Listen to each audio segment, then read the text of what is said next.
ಅತಿಥಿ ಉಪನ್ಯಾಸಕರ ಸಮಸ್ಯೆಗಳನ್ನು ಈಡೇರಿಸುವಂತೆ ಒತ್ತಾಯಿಸಿ ಎಬಿವಿಪಿ ಕಾರ್ಯಕರ್ತರು ಹಾಗೂ ವಿದ್ಯಾರ್ಥಿಗಳು ರಾಮನಗರ ಐಜೂರು ವೃತ್ತದಲ್ಲಿ ಪ್ರತಿಭಟನೆ ನಡೆಸಿದರು.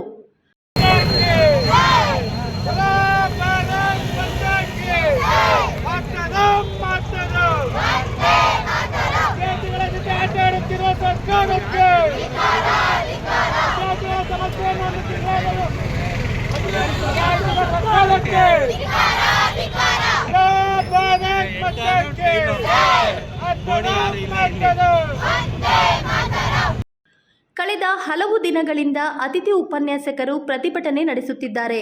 ಈ ಹಿನ್ನೆಲೆ ಉಪನ್ಯಾಸಕರ ಪ್ರತಿಭಟನೆಯಿಂದ ವಿದ್ಯಾರ್ಥಿಗಳ ಪಾಠ ಪ್ರವಚನಕ್ಕೆ ತೊಂದರೆಯಾಗುತ್ತಿದ್ದು, ಈ ಕೂಡಲೇ ಸರ್ಕಾರ ಉಪನ್ಯಾಸಕರ ಸಮಸ್ಯೆ ಆಲಿಸಿ ತರಗತಿಗಳು ಸುಗಮವಾಗಿ ನಡೆಸಬೇಕೆಂದು ವಿದ್ಯಾರ್ಥಿಗಳು ಒತ್ತಾಯಿಸಿದ್ದಾರೆ.